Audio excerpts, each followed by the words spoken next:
Good evening, everybody. I'm back. I'm your host, Jack Remington of Quintessence Productions LLC. Going to talk about Week 15 here in the NFL, winding down, teams getting in position. Some teams are already in the playoffs. A few teams are fighting for a bye the first week. Last week we went 3 wins and 2 losses. We started the first 2 games with 2 losses in a row. We had the Carolina game, which we got lost. That was a plain bad pick on my part.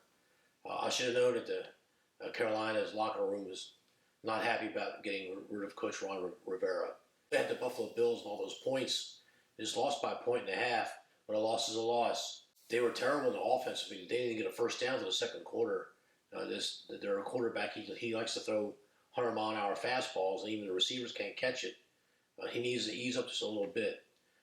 He may have a rocket arm, but even Terry Bradshaw struggled through this. For those who can remember, he had a rocket arm like that too, and the old school was, well, throw everything hard to prevent interceptions. Well, yeah, you're going to prevent interceptions, but your own teammates can't catch the ball, and then you got to punt and give the ball up. So instead of getting first downs, you're punting the ball. And basic football 101. So I'm looking for a quarterback coach to rein this guy in, and I look for Buffalo to improve. But we're not going to use Buffalo this week. So, but we did. We really liked the Chiefs game. We won that one. We had the Chargers. We loved that one. The Sunday night.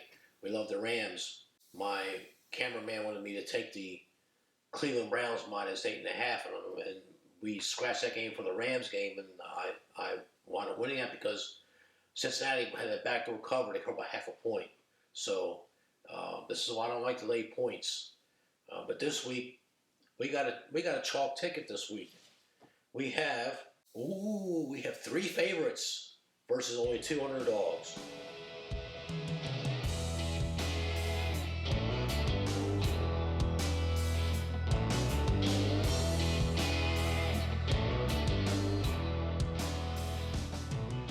So that's almost ties a record way back here in week 4. 10 home underdogs. And you can look on the board. The favorites are still pounding 100 by 11 games, and there's been 5 pushes now. And 4 of the 5 pushes were backdoor covers.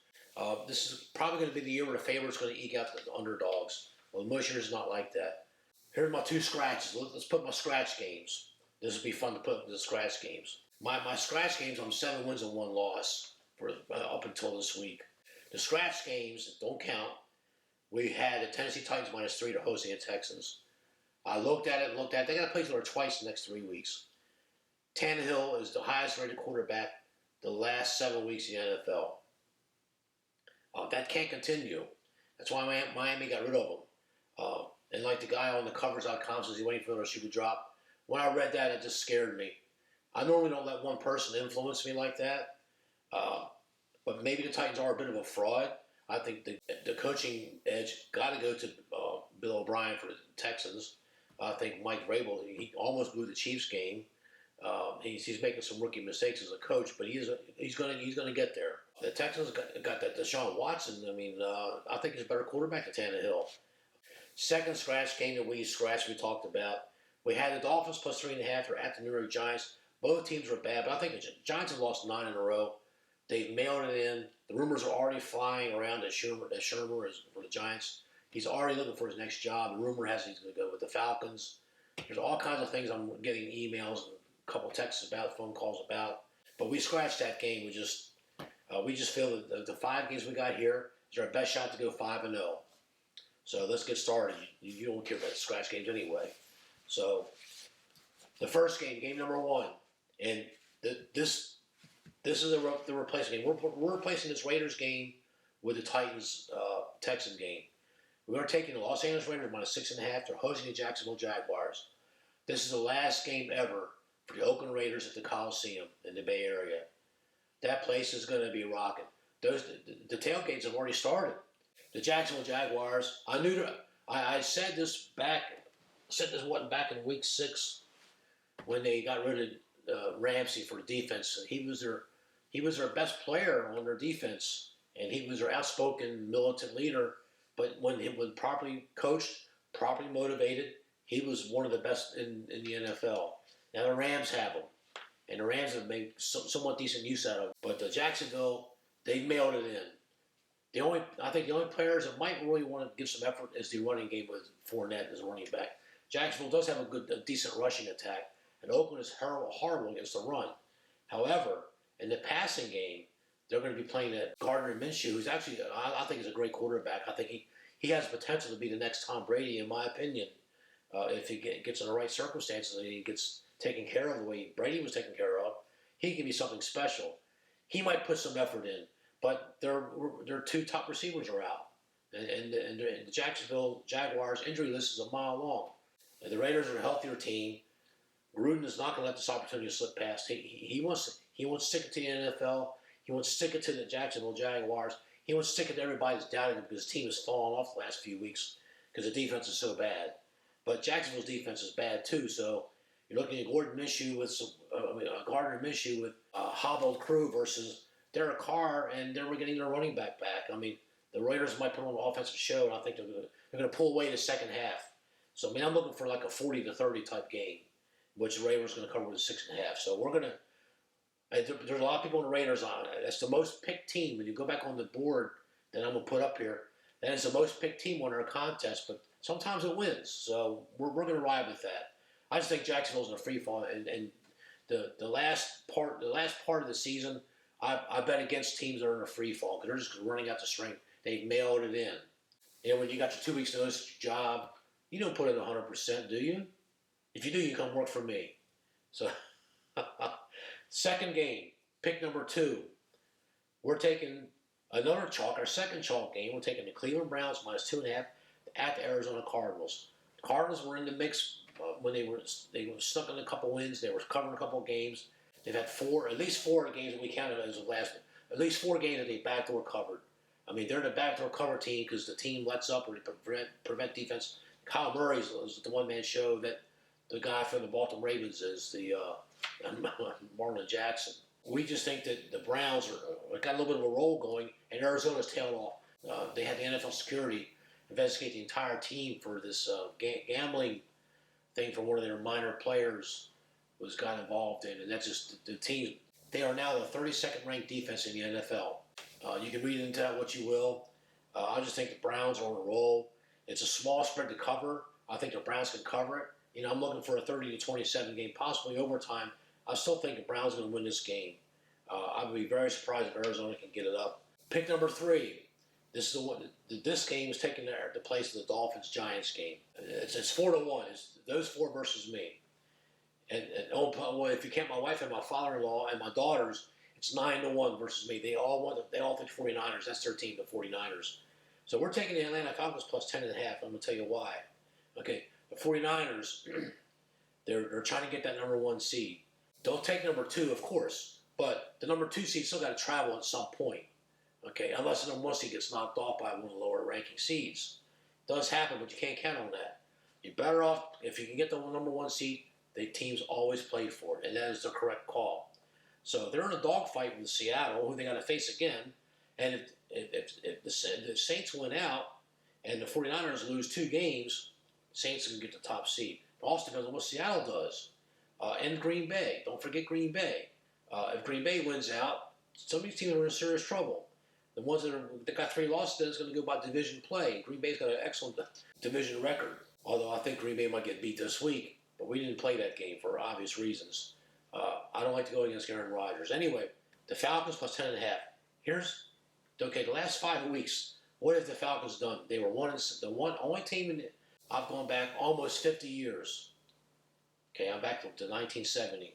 Okay, there has never been a 1-7 team that was a double-digit underdog on the road going to the top-ranked team, New Orleans Saints, 7-1, and the team beats them and limits them without a touchdown.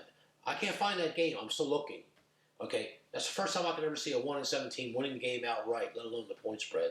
They must have some talent somewhere, or they just decided, this is their Super Bowl. Well, and they won that game. I mean, I watched that entire game.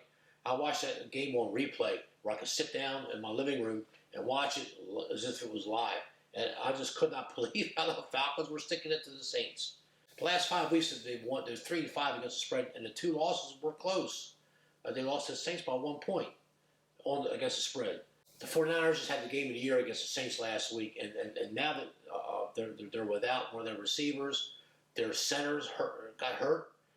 Two of their defensive backs got hurt. I mean, four starters got hurt in the fourth quarter of that game. I mean, the body count's piling up. I think the Falcons are healthier. I think Matty Ryan's trying to save his job. The coach, I guess, the guy for the Falcons is trying to save his job, even though we all know that Arthur Blank's probably going to fire him. But if he puts on a good show here, Arthur Blank, he may reconsider. Arthur Blank, he's not as ruthless and heartless as people like to paint him to be. He can be reasoned with. Dan Quinn, the coach of the Falcons, if he pulls off the upset here, he'll be back next year. Arthur Blank will not fire him. So this could be like their follow-up Super Bowl game. I'm telling you, I mean, the 49ers do just enough to win the game. And that's what all teams do this. It's not just the 49ers. I'm not ragging on the 49ers. All teams do just enough to win the game. But their next two games, they got to play the Los Angeles Rams, who I think is coming along, it's peaking at the right time, and the Seattle Seahawks, and you don't know what they're going to do. So the Seahawks are a very good team. So they might be looking ahead a little bit. The Falcons, okay, we'll do just enough to win, and they're going to do just enough to win, but I'm taking the Falcons to cover at 10.5 points. Game number 4, we're taking the Los Angeles Rams -1 at Dallas Cowboys. Dallas Cowboys, another team in a free fall. Okay, so I'm betting against Jacksonville in a free fall, Arizona in a free fall, and San Francisco kind of the exhale. This game, Dallas Cowboys, they're in a free fall. Jerry Jones not helping any. He's really pushing the fear button on Jason Garrett. You know, I saw Jason Garrett go for it early in the game on fourth down and 1. He made it. They were playing the Buffalo Bills, but guess what? He knew his team couldn't match top to bottom against Buffalo Bills. Bills made their adjustment second half, and they kicked the crap out of them. And they beat them, 25-10 or 25-13, whatever the score was, and it was decisively. And it was at Dallas, and Jason Garrett had that deer in his headlights, and Jerry Jones making incendiary comments. Jason Garrett deserves sainthood for putting up with Jerry Jones for how many years has he been coaching for the Cowboys now? It's been over a decade, hasn't it? It's been a long time since Jason Garrett's coached for this team. I like Jason Garrett. I think he was the backup quarterback for Troy Aikman during the Jimmy Johnson years when they were winning their Super Bowl. I like Jason Garrett. He would have been a starter on any other team. He was a good quarterback. He doesn't get the credit that's due him, and he's a nice man. So Jerry Jones has got 2 strikes against me. When he fired Jimmy Johnson after he won his second Super Bowl, and he threw my film crew out. You know, whatever year it was it 2012? So, or was it 13? You got to make sure. There was one year the Saints went there. The Saints had 1 truck. It was horrible. Anyway, we're taking the Rams. The Rams did just what I said they were going to do. They run the ball the first half with Todd Gurley. They let Jared Goff check down and pick the spots. And I just think the Rams got the better front 4. They got the better pass rush. They got the better back 7. Okay, their linebackers and the defensive backs I think is better than the Dallas Cowboys. Dallas can play good at times, but when when teams go to a free fall, it's, oh my God, do I got to give out 120% instead of 110? Let the next guy make the next tackle. And when you get the invisible pointing fingers, it means let the next guy let this guy do it. You don't want to lose anyway. Okay. Then when they do lose, when the locker room, then you hear the finger pointing. That's where the Dallas Cowboys are at. They're in the free fall, and they're surprisingly they're 4-0 in their division. Okay, they've won every division game. That is their only saving grace. If they can end up in a tie with the Eagles, if they both finish 7-9, which I think there's a good chance they're both going to finish 7-9, because they have to play each other again. And I think Philadelphia will win the rubber match to get to 7-9, knock Dallas from 7-8 to 7-9. Dallas is going to win the division because they'll be 4-2 in the division. Rams, they have to win out. They know they have to win out because the next game we'll talk about is going to lead to this. So, and pick number 5, we're taking the Los Angeles Chargers in upset plus 2.5 against the Minnesota Vikings, who has cost me, I don't know how many losses. I kept riding, and every time I took Minnesota, I would lose. Then I bet against them, and they won. So, Minnesota Vikings is my poison team. Now, Chris Sims does this little thing with Mike Fiorio. He goes, do with the Vikings, you know. I'm not going to do that. So I like how Chris Sims does that. And a couple of videos ago, I put on there that the Vikings could be, if things that the other teams had kept winning, if Dallas, Philadelphia, if all the other teams kept winning out, and the Vikings could be 11-5, they could be sitting home in the playoffs. So last week I revamped that. I made the 10-6 Vikings would be sitting home, and I stand by that. I'll leave the videos up here, and I'll cut. I'll get the editor to cut and paste on the future video. But the Vikings are in trouble. Okay, the Vikings are in trouble because they have a poor division record. They lost to the Bears. They lost to Green Bay. I just think that the Chargers are playing for pride. I'm looking for an outright upset. I'll put the Chargers on my other pools, and the Chargers are going to win this game outright and send the Vikings reeling. So I'm taking the Chargers. So to recap, we're taking the Oakland Raiders -6, chalk game, hosting the sinking Jacksonville ship. We're taking the Cleveland Browns, momentum team against another sinking ship against Arizona. We're taking the Atlanta Falcons as just a pure numbers game, 10.5. They're at the San Francisco. They're reeling. They're exhaling. They're breathing, looking for just a cover.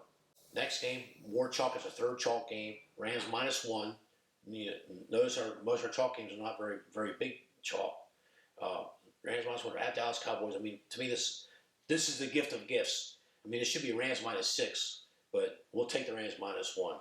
The last game, we got the Chargers +2.5 at the Vikings. So there you have it. Always right day to be an American. Enjoy the games. And if the lighting looks a little different, my wife's got Christmas lights everywhere, and I can't turn them off. Happy holidays, Merry Christmas, and take care of everybody. But don't go overboard. Entertainment only. Stay within your means. Enjoy the games. We'll be back next week. Remember the test of time, and we have stood the test of time. You got to give us that.